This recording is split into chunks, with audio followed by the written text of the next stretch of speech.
تب تک یہ جو شریف خاندان تھا یہ بہت شریف تھا، اور اس ملک میں ایک ہی کرپٹ آدمی تھا، اس کا نام تھا آصف علی زرداری. اور جتنی کرپشن کی باتیں ہوتی تھیں، جتنی وہ کہانیاں آتی تھیں، وہ کبھی سرے محل کی آ رہی ہے، کبھی وہ مارملیڈ اور جیم کھانے والے گھوڑوں کی آ رہی تھی کہانیاں، کبھی وہ پونی کی وہ جس کے اوپر آصف زرداری سیر کیا کرتے تھے، اور کبھی بینٹلے کار نکل آتی تھی، کبھی کچھ نکل آتا. تو وہ ایک ان کو اسٹیبلشمنٹ کو، حکومت، اس وقت کی حکومت، میاں نواز شریف خاندان کو، ان سب کو ایک ٹارگٹ ملا ہوا تھا، اور اس کا نام تھا آصف علی زرداری. مسٹر ٹیمپر سے شروع ہوئے، اور یہ بہت ہی نیکوکار، یہ جو خاندان تھا ان کو بہت ہی نیک سمجھا جاتا تھا، اور بڑے ایماندار اور اس کے سمجھا تھا. لیکن سمجھا جاتا تھا سب کو. ہاں جی، بہت نیک اور ایماندار سمجھا جاتا تھا.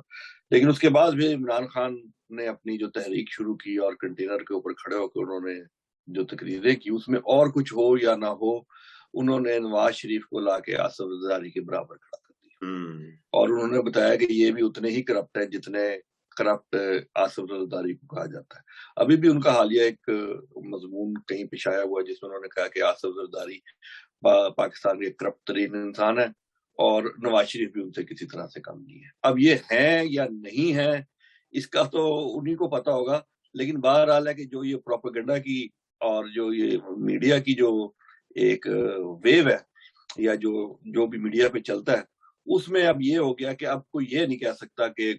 جو صرف آصف زرداری کرپٹ ہے اور کوئی اور کرپٹ نہیں ہے. اب نواز شریف بھی کرپٹ ہے، اب مولانا فضل الرحمان بھی کرپٹ ہیں، اب جناب یہ چودھری پرویز الہی بھی کرپٹ ہے. اب یہ سبھی اس کی لپیٹ میں آ گئے، اور اب یہ ایک ایسا وتیرہ بن گیا ہے کہ اب عمران خان بھی کرپٹ ہے، اب ان کی بہن جو ہیں وہ بھی کرپٹ ہے، اور سب جو ہے وہ مالی بدعنوانی میں ملوث ہے. تو یہ اس کو اب آپ اچھا کہہ لیں، اس کو آپ برا کہہ لیں، یہ اب آپ کے اوپر منحصر کرتا ہے. لیکن بہرحال اس حمام میں اب سب ننگے ہیں.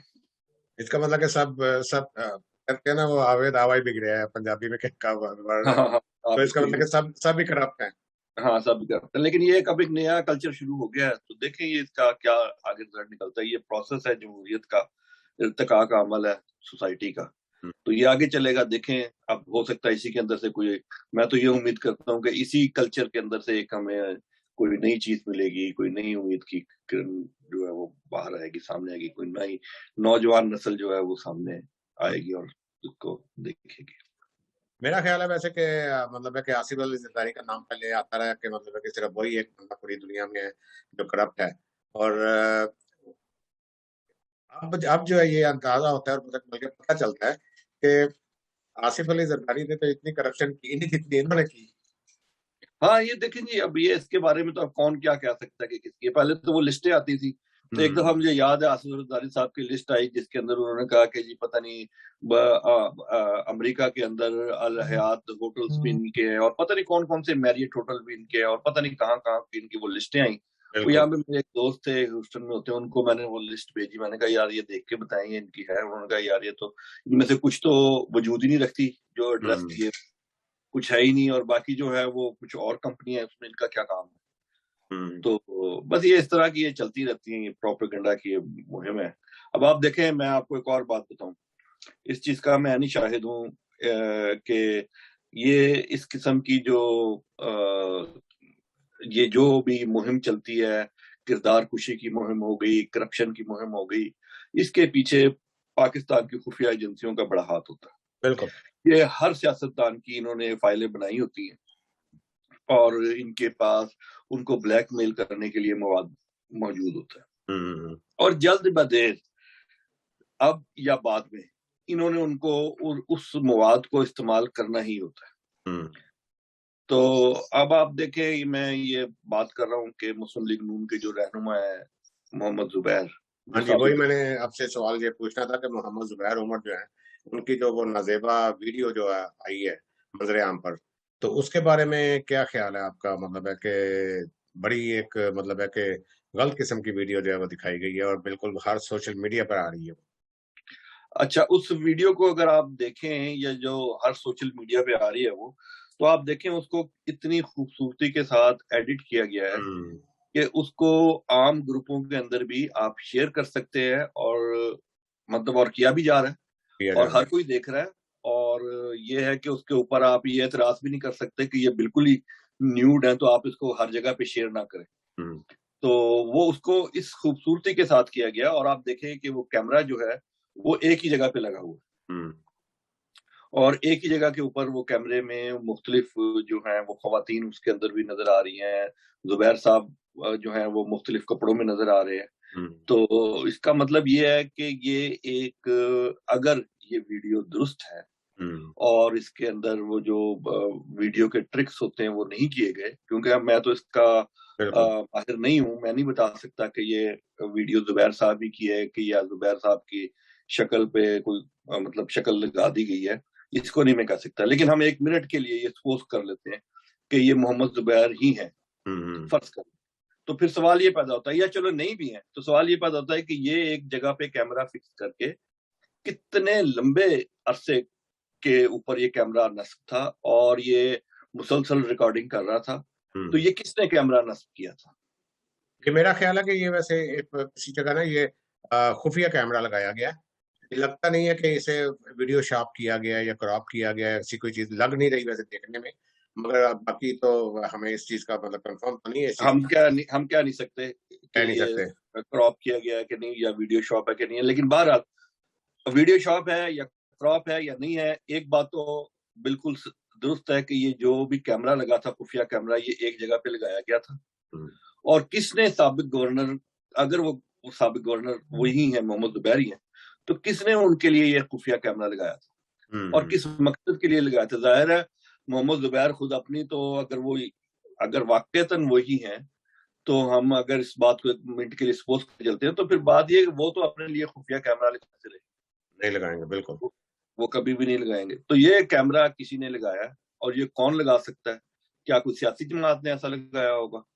تو میں نہیں سمجھتا کہ کوئی سیاسی جماعت جو ہے وہ یہ سیاسی جماعت کا, مجھے تو سیاسی جماعت کا کام نہیں لگتا, مجھے تو یہ ایجنسی وغیرہ کا کام ہی لگتا ہے ویسے جو ہے نا. ہاں, یہ کسی خفیہ ایجنسی کا کام ہے, اور ان کا ہے, اور یہ پولیس کا کام اس لیے نہیں ہو سکتا خفیہ ایجنسیوں میں سے کہ اگر پولیس ہوتی تو وہ اس کے اوپر مقدمہ درج کرتی اور ان کو اس معاملے کو پروسیکیوٹ کرتی. پولیس کا نہیں ہے,